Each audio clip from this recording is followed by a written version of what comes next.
And gentlemen, ಮಹಿಳೆಯರೇ ಮತ್ತು ಮಹನೀಯರೇ, ನಮ್ಮನ್ನು ಬಿಟ್ರೆ ಮಾಡ್ರಾಗ ನೀನ್ ತೆಪ್ತೀರೋ ನೀನ್ ಎರಡು ಬಾಯ್ ಬಿಟ್ಟು ಮಾತಾಡಕ್ಕೆ ಕೇಳ್ರಿ ಅವನು. ನಾನು ಯಾರಂತ ಗೊತ್ತೇನೆ. ಗಂಡಗಲಿ ವಂಶದ ಕಟ್ಟ ಕಡೆ ಕೊಂಡು ಪಾಂಡ್ರಂಗ ಗಳಿದೆ. ಎಡಗೈ ಎತ್ತಿದ್ರು ವೀರ ಕೇಸರಿ, ಬಲಗೈ ಎತ್ತಿದ್ರು ವೀರ ಮದಕರೆ. ನಾನು ಎರಡು ಅಂತ ಆ ಎರಡರಲ್ಲಿ ಮಹಿಳೆಯರು ಸೇರ್ಕೊಂಡಿದ್ದಾರೆ. ನಾನು ಮಹಿಳೆ ಅಂದ್ರೆ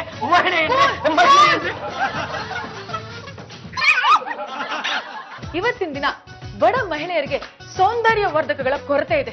ಸ್ನೋ ಪೌಡರ್ ಬರೀ ಶ್ರೀಮಂತರಿಗೆ ಮಾತ್ರನಾ? ಇವತ್ತಿನ ದಿನ ಬರೀ ಶ್ರೀಮಂತರಿಗೆ ಬ್ಯೂಟಿ ಪಾರ್ಲರ್ಗಳು ಮೀಸಲಾಗಿದೆ. ಅದಕ್ಕೆ ನಾನು ಒಂದು ಬ್ಯೂಟಿ ಪಾರ್ಲರ್ಗೆ ನಮ್ಮ ಮಹಿಳಾ ಸಂಘದ ವತಿಯಿಂದ 50,000 ರೂಪಾಯಿ ಫಂಡ್ ನ ಡೊನೇಟ್ ಮಾಡ್ತಾ ಇದ್ದೀನಿ.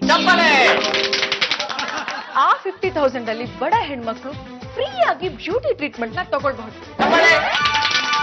ನಿಮ್ಗೊಂದು ಕೆಟ್ಟ ಸುದ್ದಿ ರೀ. ಏನು? ಆ ರಾಜೇಶ್ವರಿ ಕಿರಿಕ?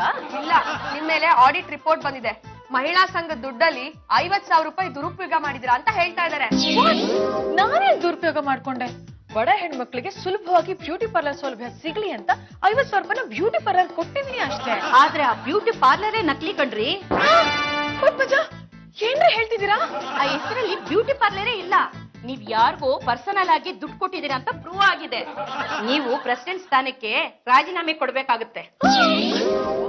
ನಾನ್ ಮಾತ್ರ ಯಾವ್ದೇ ಕಾರಣಕ್ಕೂ ರಾಜೀನಾಮೆ ಕೊಡಲ್ಲ. ನೋಡಿ ಮಿಸ್ ರಾಜೇಶ್ವರಿ ಅವರೇ, ಇಲ್ಲಿವರೆಗೂ ನಮ್ ಜಾಜಿ ಅವರು ಸ್ವಂತಕ್ಕೆ ಅಂತ ಒಂದು ನಯಾ ಪೈಸಾ ಕೂಡ ಉಪಯೋಗಿಸ್ಕೊಂಡಿಲ್ಲ. ಆ 50,000 ರೂಪಾಯಿನ ಯಾವ್ದೋ ಸಂಸ್ಥೆಗೆ ದೇಣಿಗೆ ಕೊಟ್ಟಿದ್ದಾರೆ. ನೀವೇನೇ ವಿಚಾರಿಸಿದ್ರು ಅಲ್ಲೇ ಹೋಗಿ ವಿಚಾರಿಸಿ. ನೀವಿಬ್ರು ಗಂಡಸ್ರ ಹೆಂಗಸ್ರ? ಏನ್ರಿ ಹಿಂಗ್ ಕೇಳ್ತಾ ಇದ್ರಾ? ನಾವಿಬ್ರು ಗಂಡಸ್ರ. ಶೋರ್ ಕಾನ್ಫಿಡೆಂಟ್ ಲಾಕ್ ಕಿಯಾ ಜಾಯ್. ನೀವ್ ಎಷ್ಟ ಲಾಕ್ ಮಾಡ್ಕೊಂಡ್ರು ನಾವಿಬ್ರು ಗಂಡಸ್ರ ಕಂಡ್ರೆ. ಹಾಗಿದ್ಮೇಲೆ ತೆಪ್ಪಗ್ ನಿಂತ್ಕೊಳ್ಳಿ. ಇದು ಮಹಿಳಾ ಸಂಘಕ್ಕೆ ಸಂಬಂಧಿಸಿದ ವಿಷಯ. ನಾವ್ ಹೆಣ್ಮಕ್ಳು ಏನೋ ಮಾತಾಡ್ಕೊತೀವಿ. ಹುಡುಗರ ಮಧ್ಯೆ ಬಾಯಿ ಹಾಕ್ಬಿಟ್ಟು ಈ ನನ್ನ ರಾಜೇಶ್ವರಿ ಕೈಲಿ ಯಾಕ್ರೋ ಮಕ್ ಇಟ್ಕೋತೀರಾ? ನೋಡಿ ಜಾಜಿ ಅವರೇ, ನೀವು ದುಡ್ಡು ತಿಂದಿರೋದು ರಿಪೋರ್ಟ್ ಅಲ್ಲಿ ಕ್ಲಿಯರ್ ಆಗಿ ಪ್ರಿಂಟ್ ಆಗಿದೆ. ನೀವು ಮರ್ಯಾದೆಗೆ ರಾಜೀನಾಮೆ ಕೊಡ್ರಿ. ರಾಜೇಶ್ವರಿ ಅವರೇ, ನೀವು ಹೇಳಿದ ತಕ್ಷಣ ರಾಜೀನಾಮೆ ಕೊಡಕ್ಕಾಗಿತ್ತೇನ್ರಿ? ನಾವು ಕೋರ್ಟ್ಗೆ ಹೋಗ್ತೀವ್ರಿ. ಕೋರ್ಟ್ ಹೋದ್ರೆ 15-20 ವರ್ಷ ಎಳಿಯುತ್ತೆ. ಎಳಿಲಿ ಅಂತಾನೆ ನಾವು ಕೋರ್ಟ್ಗೆ ಹೋಗ್ತಿರೋದು. ತನಿಖಾ ವರದಿ ಬಂದ ತಕ್ಷಣ ರಾಜೀನಾಮೆ ಕೊಟ್ಬಿಟ್ರೆ ಕೋರ್ಟ್ ಇರೋದೇನಿಕ್ಕೆ, ಜಡ್ಜ್ ಇರೋದೇನಿಕ್ಕೆ? ಜಾಜಿ ಅವರಿಗೆ ಧಿಕ್ಕಾರ. ಜಾಜಿ ಅವರಿಗೆ ಧಿಕ್ಕಾರ. ಬೇಕೇ ಬೇಕು, ರಾಜೀನಾಮೆ ಬೇಕು. ದೇವ್ರು ಬಂದಾಗ ಮುಂದೆ ಬಾರ ಮರ್ಯ. ಏನಾಯ್ತೀಗ? ನಿಮ್ಮ ಬಾಬಿ ಜಾಜ್ ಜಂಬಲ್ದಿನ ಇದಾರಲ್ಲಪ್ಪ, ಅದು ಯಾವ್ದೋ ಮಹಿಳಾ ಸಂಘ ದುಡ್ಡು 50,000 ರೂಪಾಯಿ ತಗೊಂಡು ಯಾವ್ದೋ ಬೇನಾಮಿ ಸಂಸ್ಥೆ ಕೊಟ್ಬಿಟ್ಟಿದಾರಂತೆ. ಅದು ಈಗ ಏನಾಗಿದೆ ಗೊತ್ತಾ?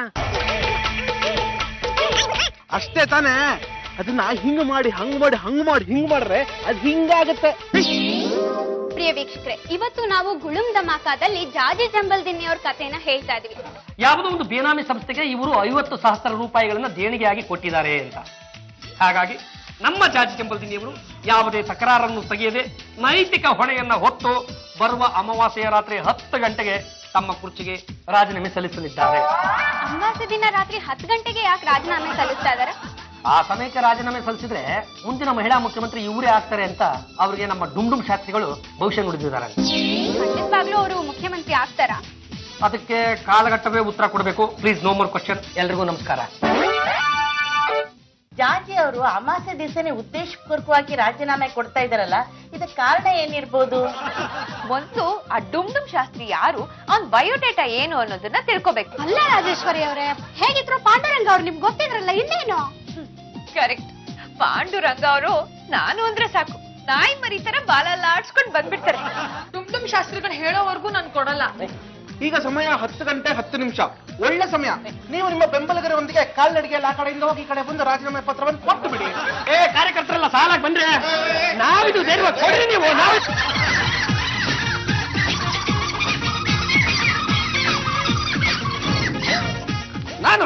ನಾನಿದ್ದೀನಿ. ಇನ್ನು 6 ತಿಂಗಳು ಮತ್ತೆ ನೀವೇ ಹೇಳ್ಬೇಕು. ನೀವು ನಿನ್ನೆ ರಾತ್ರಿನೇ ಈ ರಾಜೀನಾಮೆ ಪತ್ರ ಕೊಟ್ಬಿಡ್ಬೇಕಾಗಿತ್ತಲ್ವಾ? ಅದೇನು ಅಮಾವಾಸ್ಯೆ ಕಳೆದು ಬೆಳಿಗ್ಗೆ ಕೊಟ್ಟಿದ್ದೀರಾ? ಅದಕ್ಕೆ ಕಾರಣ ಏನು ಅಂತ ನಾನು ಹೇಳ್ತೀನಿ ಕಣ್ರಿ. ನೋಡಿ, ಈ ಭೂಮಿ ಮೇಲೆ ಒಂದು ಸಲ ನಾವು ಮನುಷ್ಯರಾಗಿ ಜನ್ಮ ತಾಳಿದ ಮೇಲೆ ಕೇವಲ ಶ್ರದ್ಧೆ ಮತ್ತು ಶ್ರಮದ ಮೂಲಕ ನಮ್ಮ ತನಗಳನ್ನ ನಾವು ರೂಪಿಸ್ಕೋಬೇಕು. ಹೇಗಾದ್ರೂ ಮಾಡಿ ಜಾಜಿ ಜಂಬಲ್ದಿನ್ನಿಯವರಿಗೆ ಬುದ್ಧಿ ಕಲಿಸಬೇಕು ಅಂತ ಮುಂದಿನ ಮುಖ್ಯಮಂತ್ರಿಯ ಪಟ್ಟದ ಆಮಿಷವನ್ನು ಒಡ್ಡಿ ನಾವೇ ರಾಜೀನಾಮೆ ಘೋಷಿಸಿದ್ವಿ. ಡುಮ್ ಶಾಸ್ತ್ರಿಗಳು ಹೇಳಿದ್ದು ಸುಳ್ಳಾಗತ್ತಾ? ಯಾವನ್ರಿ ಡುಮ್ ಶಾಸ್ತ್ರಿ? ಇವನು ಡುಮ್ ಶಾಸ್ತ್ರಿ ಅಲ್ಲ, ನನ್ನ ಫ್ರೆಂಡು ಸುಂಟ್ರಗಾಳಿ ಸೀನಾ.